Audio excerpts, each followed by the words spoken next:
Welcome, everyone. Welcome back to the Photo Booth International podcast. Jasmine Pather here. I have a very special guest today. She's a friend and a business mentor for myself and Josh, and her name is Lynn O'Neill. Thank you so much for coming on our podcast today, Lynn. Oh, listen, Jazz, I am so happy to be with you. This is it's a great honor. Thank you. Wonderful. Well, tell us a little bit about, I obviously know who you are, but for everyone listening, tell everyone a little bit about your history and who you are. Well, it's long. I went to work when I was 13, and I have been working 63 years. So, because I'm 76, and a young 76. Oh, well, you are so sweet. Most days I don't feel 76, but I don't know what that was supposed to feel like, you know? Yeah. But I started working, and I worked all through high school. I actually took 2 classes my last 2 years and worked a full 40-hour week, which was great experience, by the way, in sales. And when I got out of college, my undergraduate degree was in sociology, and I actually left Texas and went to California, and it was right on the ends of the Watts riot, and I was trained to be a probation officer. And so I don't know if you've seen the movie Fresh Out of Compton, but the facility where I was a probation officer is literally down the street from Compton. Oh, wow. So I had to watch that movie, and it was pretty darn accurate, I'll tell you. So I did probation for a while, and the guy standing next to me one afternoon for an activity was killed by an 8-year-old.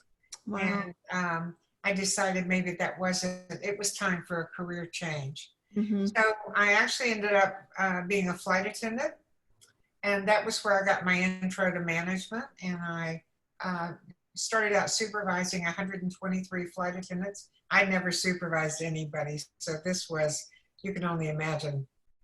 Wow. They didn't give us any training. They just kind of handed you your list of people and said, here you go. When I left there, I was running the largest base for that airline, had about 1,000 flight attendants, and I had $60 million in catering contracts I was managing, and the Los Angeles commissary. So that was most interesting. And I left there, and I went with the company that was number 53 on the Fortune 100 list. And the way it was in an HR job, and I had worked exactly 1 year on an assignment in HR. So I was really green, but I got this just plum job. And the reason I got it was because of this guy who was a mentor of mine at the airlines. And he said, no, come work for me. So they sent me to Bartlesville, Oklahoma, beautiful downtown Bartlesville. And I was there a couple of years. That was actually a fabulous learning ground. And then I moved back to California, and I did a regulatory job. And that was it was a 1-person job for a group of about 35,000 employees. Wow. And it was one that was a constant firefight with the government. It was OSHA and affirmative action. And boy, it was really interesting. So again, great learning. And then the company, I took a promotion after that, and the company that is now Experian, the credit reporting company, I actually was the HR director for the part of TRW was the original owner of that service. And so I did that. And then I decided to leave. Actually, what it was, I did not like the man I was working for at all. I mean, not at all. And I didn't think there was much of a future working under him for women. So I left, and with a lot more guts than sense, I started my own consulting business. And that was in 1980. And with just a couple of exceptions, I have done that since then. So I've been consulting for about 40 years. And I do love it. The exceptions for me were after 9/11, my consulting business really tanked. I had a lot of people in the hospitality industry as clients, and there wasn't a lot of hospitality going on then. And so I actually ran an assisted living residence in the city of Carmel, California, which was again a pretty plum job. So that was really nice. I also took one brief stint at a nuclear reactor company. It's a Wow. part of PG&E. Um, that that was a really interesting experience. So I've done that, and then I did a couple of things kind of here and there. If consulting got slow, every now and then I would take a project that would put me in a company, and it kept me really fresh.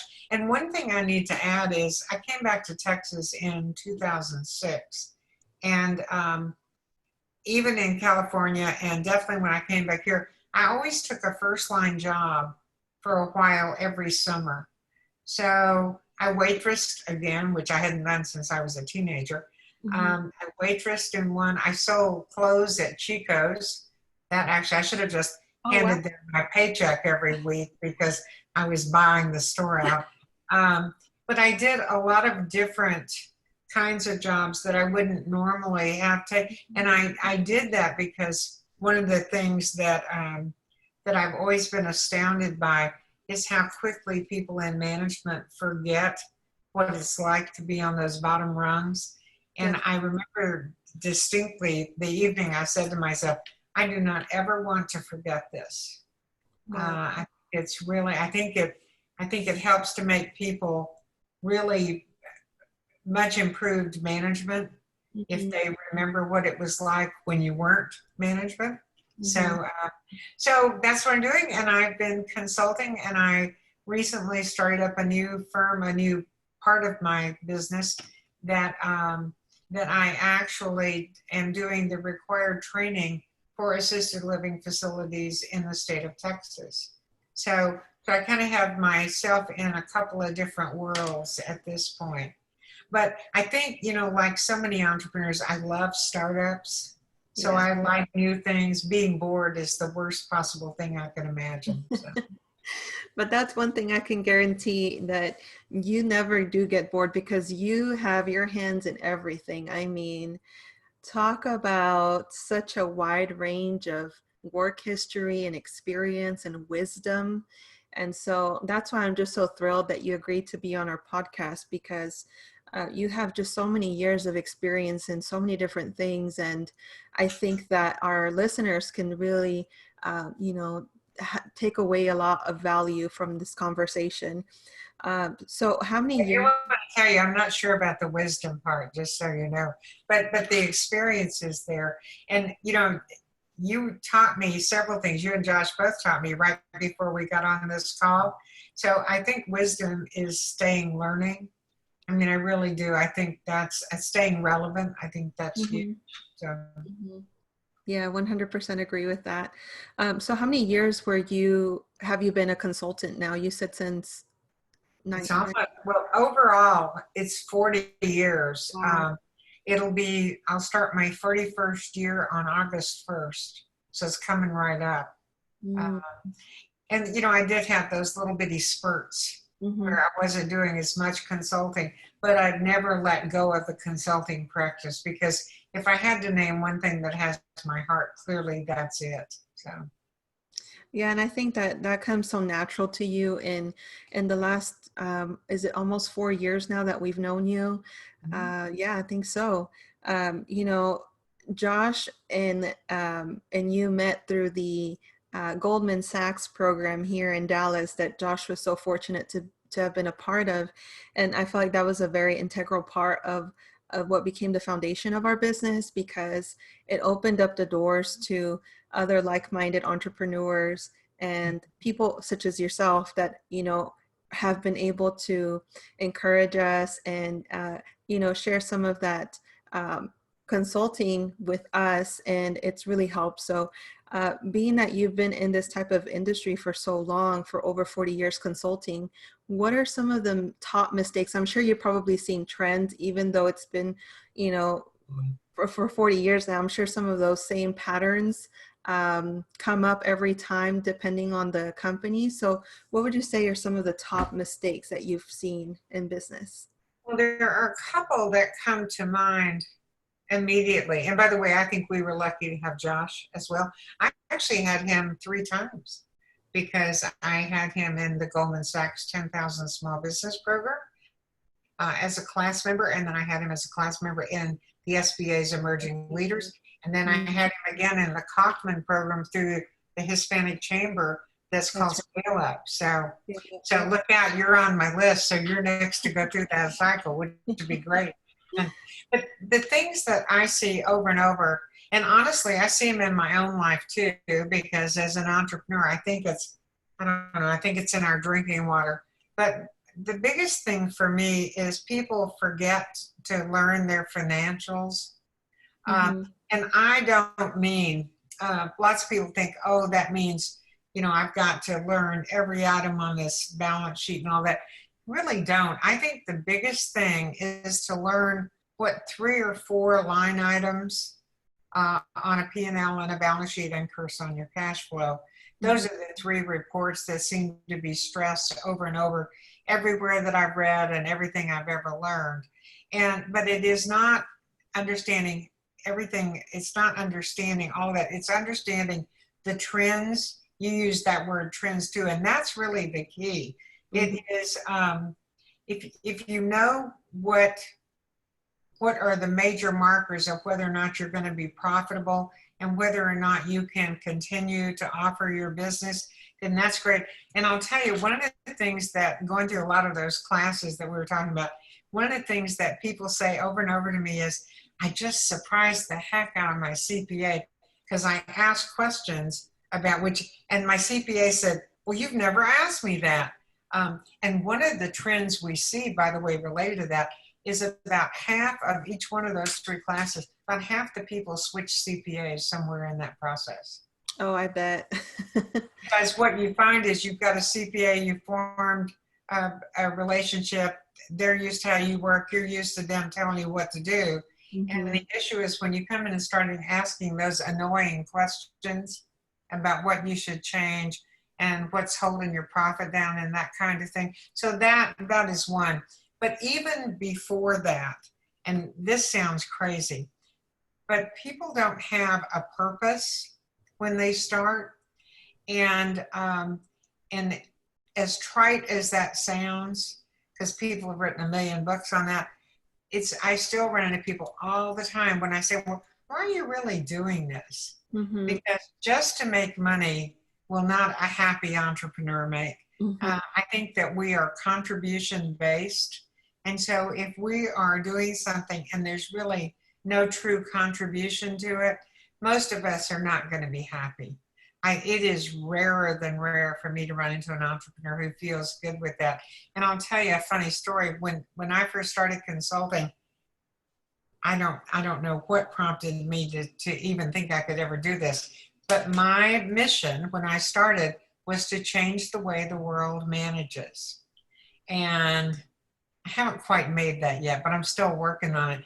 But that has been my mission for years and years. And I've sort of sidetracked a couple of times, but I always come back to that. And part of that was because I had some really elegant managers with and for whom I worked, and I had some that were just awful. And the latter group, I don't think they leave a bigger impression, but boy, they are definitely unforgettable. And so, and yeah, and I always think, we spend more time at work and with the people who work with and for us, and we work with and for, which could include our customers, of course, that we spend more time with them than with anybody else in our lives. So more than family, more than friends. And so if they are not the people that you really get joy from being around, not worth it. It's just not worth it. So I find a lot of people who don't have that purpose, they can give me what their goals are for the next year. We want our profitability to be 20% over last year or something like that. This year we all want to survive the coronavirus. But they'll say that. But if you ask them, what's your overall mission? What's the change you're going to be in the world? What are you leaving this world better for when you go wherever we go? And I find many of them are stuck for an answer. And I honestly think, and I know with my consulting clients, that's one of the first things I ever ask them. And if people cannot come up with something, that's okay, because we can get them there. But if they really dig in and say, that's really not important to me, I just don't take them on as clients, because there's no use in me frustrating me and them all at the same time, because we're on two different paths. So the financials and the purpose, I think there's a lot of talk today about sustainability. Mm-hmm. And I do think that's huge, because you don't want to be kind of what they used to call in music a one hit wonder. Yep. So you don't want to be a one hit wonder. By the same token, if you know what your purpose is and you understand your financials, the chances are for you being sustainable are really good. So those are the things that I see that people don't do. Mm-hmm. I do find that once they get on that track, that people get very excited about the purpose. Getting people excited about financials is a little bit harder. Yes. But I think that's fear-based. I mean, I think most people are scared of those. Yeah. I can totally relate to that. As far as the financial portion that you're talking about, uh, we switched CPAs a few years into our photo booth rental business, and come to find out, I mean, I think Josh has told you the story. We had to redo our books for like 3 years Yeah. because it wasn't until Josh kind of started to get a good grasp on what financials involved and what he needed to look out for, that he realized, wow, I need to get out of this CPA firm fast, and I need to get a different CPA. And so once that happened, we feel like we're a lot more in control of how things are being kept inside of QuickBooks, and we're a lot more knowledgeable as to what our profit and loss statement looks like, balance sheet, all of that. And I myself, coming from being a pharmacy tech and getting into the entrepreneurial world, for me, it was all like a whole new vocabulary, right? And I had no idea what any of these things were. And granted, there's still some times where I'm just like, what is that? And I asked the CPA, can you explain some more? Because I realized that the more questions we ask, the better, right? And the more that we dig a little deeper, the more we know and the more we feel comfortable with the process. And the more we can, you have to be able to inspect what you expect, right? And it's those things that you don't know. The things you don't know are the ones that get you. And so that's what happened with our previous CPA. And so I can 100% relate to that. And as far as, where we're at now, I think that I'm still learning about financials. I think that there's still so much to learn, but that's definitely, I think, a common thread there is. But the two of you, the way that I can tell that you've mastered it, and I don't think we ever quit asking questions. Financials are they're less change oriented than a lot of things, but they still do change. I mean, because what your data is telling you about what to do will change. And the way that I can tell that you guys have done that is you have pivoted 2 or 3 times in your business really strongly. And you don't do that well unless you know your financials, and you guys have really aced it. And so that for me, and I'll tell you something, it is not a perfect thing. I mean, there's none of us who haven't made a left or a right turn and thought, in retrospect, wonder why I did that. But that's how you can tell that people know what their financials are. Other than that, people just kind of splay out and they're going after 5 or 10 things, which is, in my opinion, is never a good strategy. And I got to tell you, I heard this interesting statement yesterday. And you know how when you hear one of those, it's kind of like, so it's kind of like expect what you inspect. I actually really love that. Wow. The one that I heard yesterday was a good strategy is knowing what not to do. And I never thought of it that way, because you always think about a strategy says, okay, here's my direction. This is where I want to go. That's actually a really interesting way to look at it, because it also is avoiding those things that will take us off purpose or mission, or will take us down a less than profitable track. Which, of course, when you have employees, which you guys do, the minute that you get into that, you've got a whole bunch of other people who are relying on you to make really great decisions. That to me, that's one of the hardest burdens around small business ownership, by the way, is doing that. And I have this great sign in my office that says something about, are these your people? And is this your love, or something like that? And it says, if not, why are you here? I look at that every day and I think, yeah, that's really good, because if you don't care about those people who work for you, of course, they will pick up on that immediately. 100%. Yeah.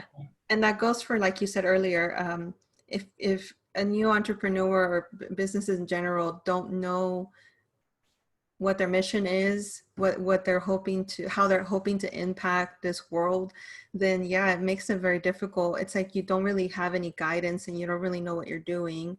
And then you end up feeling really miserable, and it comes across to your employees, to your spouse, to your customers. And it's just it's definitely not, you can pick up on it, and people don't want to do business with people that are obviously in just to make a buck or so and not in it for a long term.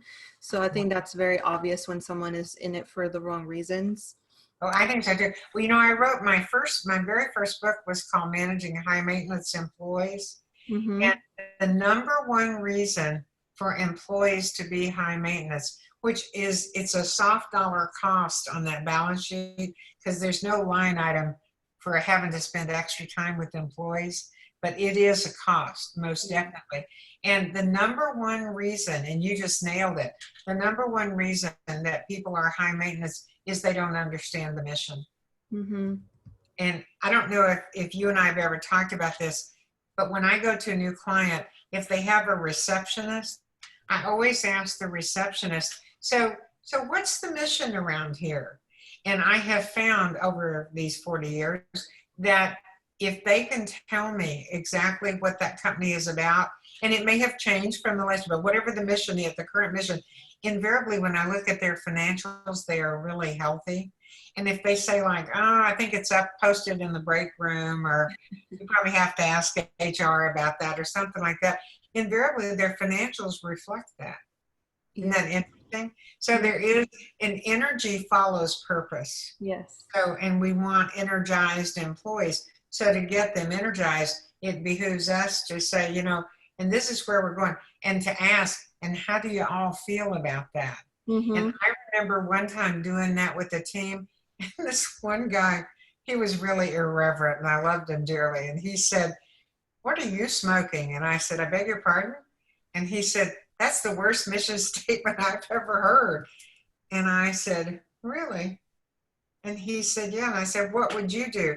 And he just laid out this most gorgeous mission statement that you've ever, and I said, yeah, I think we'll go with that one.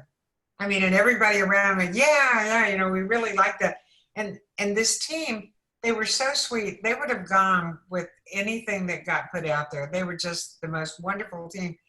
But it was dumb. And what I came up with was not smart. And I hate to admit that, but that's the truth. And here was this guy was brave enough, courageous enough to say, boss, that is really dumb. That is just where I am. That doesn't align with what I know that we stand for. Yeah. And I was so grateful to him. Wow, it was wonderful. And we promoted him very shortly thereafter. I was going to say, I mean, it takes a lot of courage, like you said, to be able to speak up, but it also takes an even bigger leader and someone to be open, right? And to encourage opinions to be spoken. That's one thing that I think is very important as a leader, when you're able to project onto your team that, hey, I'm not perfect. I don't have all the answers. And so I would love your input. And a lot of times we're surprised with some of the ideas that some of our employees have to share with us, you know, because they just offer such a different perspective, and they're all unique and they have their strengths where we're weak. And so I love that. Being open to constructive criticism or new ideas, I think that's such a huge key in being a great leader. Well, I think so too. And the reason we promoted him, we kind of made a job for him, a great job, I might add. But we probably wouldn't have done it had he not done that with the mission. And the reason for promoting him was to show everybody else that it paid to bring, because if we had just had that one meeting and done, I think for people who were hesitant to speak out, we wouldn't have heard as much from them. But we promoted him. He got this giant, beautiful office, and of course, he was working his head off too. There was that, but he loved it, and he was wonderful at it. And we really wanted to reward not only the actual contribution, but the courage, that part of it. And I think sometimes we really do forget that. So yeah. What a great way to commend his contribution to the business in that way. That's amazing. He went on to run his own company, by the way. He's made millions. Oh, really? Do you still keep in touch with him? Yep. And he's still in California, and he does a great job. So awesome. Now, yesterday we spoke, and you told me that you're featured on DCEO magazine. Tell us a little bit about that. Well, nobody's more surprised. I actually love that magazine, and and I read two or three. I read the Dallas Business Journal, and I read the Fort Worth Business Press and Fort Worth Magazine. But DCEO is my favorite. And part of it is that they will tackle topics that a lot of the other publications kind of skirt around. And I'll give you an example. Brandon Call was their managing editor for quite a while, and he is gay. And he wrote, and they had a cover story about gay execs and gay employees. And I thought that we were talking about courage. That takes tremendous courage, no matter where you come down on that issue. You know, I'm not saying yay or nay. All I'm saying is that they tackle that.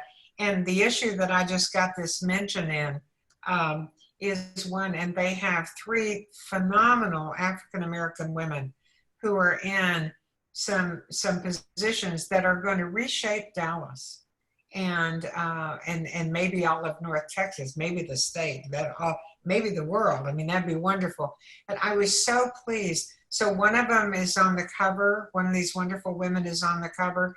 The other two have just super articles as well. It's just really is talking about how the face of Dallas is changing. And, you know, everybody talks about, oh, we've got to do diversity and inclusion, but it's become a word that people just roll off their tongues. And it doesn't necessarily mean, so I'll tell you my favorite line about this. Somebody said this to me, and I said, oh my God, I love this. And it is, diversity is being asked to come to the party, and inclusion is being asked to dance while you're there.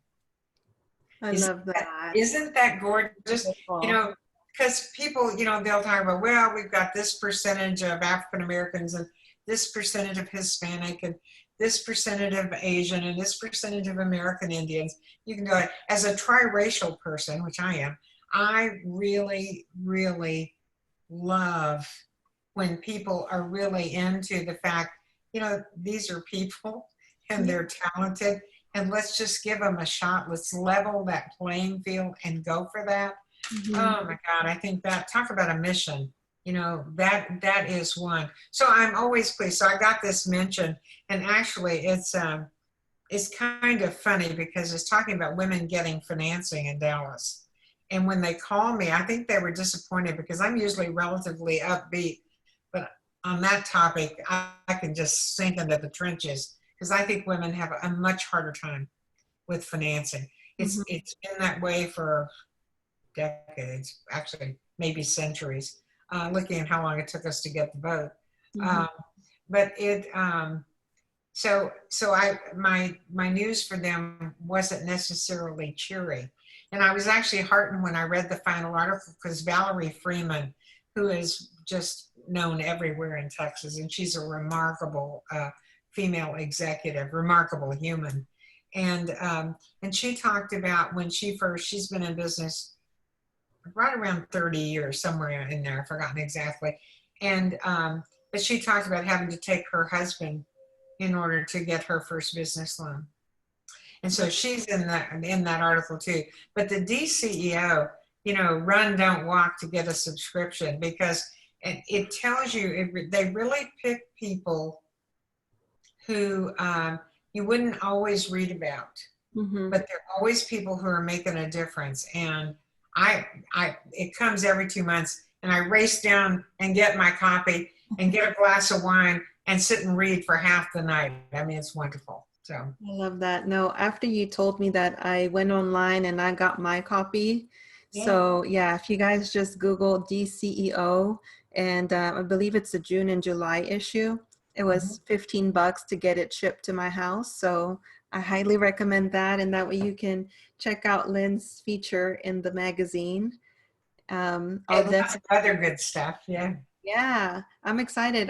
That's the first that I'm hearing of that magazine, but I mean, just hearing you rave about it, I'm sure that I'm just gonna probably dig right into it too. So I think you'll love it. And on July, I forget if it's the 15th or 30th, I think it's 15th, they have their diversity and inclusion conference, and it is phenomenal. So I'll be there. Come with me. We're doing it virtually, but we can go together virtually. Yeah, we'll do that together. Yeah, that sounds great. Now, any tips for someone that's looking to start a business during this time? Yes. The first thing that I would do is do really good market research. And I'll tell you the easiest way. So this is the tip. If you go into Google and set up a Google alert, they're free. And so whatever kind, let's say that because you worked in the pharmacy industry, let's say that you're looking for how many pharmacies are there in my zip code, or changes that pharmacies making. You can put that information in a Google alert, and every time somebody either opens a new pharmacy or they're having a big sale, every time that hits the press, you're going to get an email that they'll tell you. And the reason, so that's competitive research. So people think, oh my goodness, I've got to go and get all the books out and figure out. And I think that's good to do, because if you're going to start a business and you're going to enter a field without understanding who else is in there, and without understanding who does it well and who, if anyone, doesn't, if you go in without that, I'll tell you, that's like saying, please let me fail. So market research to me is huge. I know that the really great advice is never to do it starting with your credit cards, but I have to be honest and say that's how almost all of us start. We run our credit cards up to the max. So being undercapitalized is kind of epic in the entrepreneurial world. If you can avoid that. The other thing I would say, and this may not endear me to a lot of folks, and actually you and Josh are examples of the other way, but for most people, they should not hire their relatives, for most. If you make it work, I know 3 or 4, and that includes the 2 of you. I know 3 or 4 people who make that work, and I know that you make it look easier than it is, because just having 2 people who are together constantly, that's a challenge in and of itself. But people hire relatives or friends. And I will tell you that as a 40-year consultant, almost invariably I get called in to help them get those people to leave. And so hiring is not a science anyway. And yet you start your retention program when you decide you're going to have an opening, you're in a hire. That's when you start your retention planning. And all this, and by the way, someday we have to do another call on onboarding, because onboarding to me is the key to keeping your employees and keeping them productive. But it's one step in the hiring process. but having friends and family, It's tough. Yeah, it's well, tough. it is, and it's a lot of times it's tough for all the right reasons. We don't want to hurt anybody, you Hmm. know, but that doesn't necessarily help. Not hurting somebody doesn't necessarily help your bottom line, and it doesn't get you to your mission. Hmm. So to me, those things. So if you can get capitalized, that'd be good. If you understand the market that you're entering, and if you tell all your relatives that they can buy stock when you go public instead of hiring them, it's a much Yeah, better answer. It's a much better answer. So 1000% agree with you on that one. On all of them, but more importantly, don't.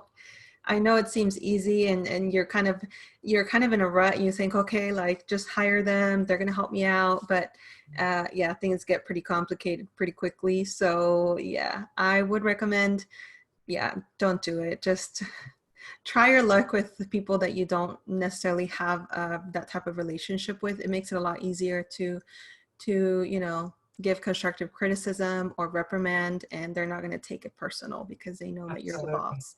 So yeah. And they will follow. You want people who will follow your leadership. Certainly, if you're going down the wrong track, like the example I cited, then Yeah. you want people to say that to you. But Yeah. you want people who are truly involved. They have bought into the mission, Hmm.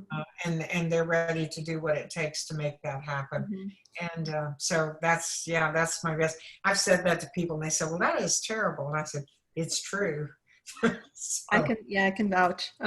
So to add, like, that made me think of something. So one thing that Josh and I actually started to do whenever we are looking to hire is we actually read our mission statement out loud to them. And then, we try to like gauge, like people, you can kind of see their facial expression. So that has helped us kind of identify, wow, does it invigorate them and does it excite them, or do they not really care and are they just here for a paycheck? And so that's been a really great thing that we've implemented, relatively new, like in the last year or so. So that would be my little tip to end this podcast episode off is if you have identified your mission statement and you are looking to hire, uh, go ahead, and tell them what you stand for and just kind of gauge their reaction based off of that. And I think that will be a great indicator on I'm, whether. go- I'm going to take that one. I've never heard that, and that is phenomenal.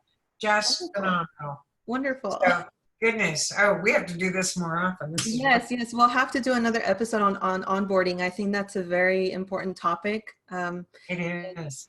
That's something that I think that I could definitely learn from you because it's a challenge. Employee turnover can be high sometimes if you don't really know what you're doing, and we've made a lot of mistakes along the way, and I'm sure that you have a lot to share when it comes to that topic. So I want to tell you, Jess, that there is no one I have ever met who has never made a bad hire.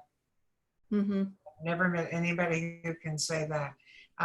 But I love your idea about the mission statement. I don't know if you read, but there's a great book called The Ideal Team Player. It's the same guy. It's Pat Lencioni. It's the same guy who wrote The Five Dysfunctions of a Team.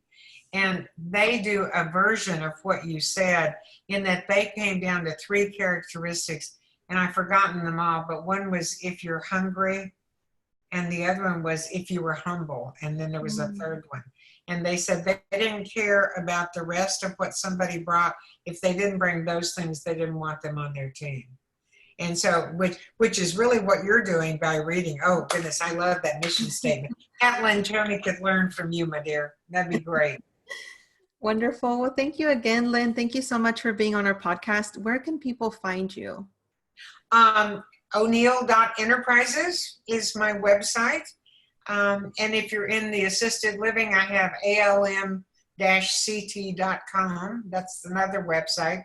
But O'Neill.enterprises is probably the place to start.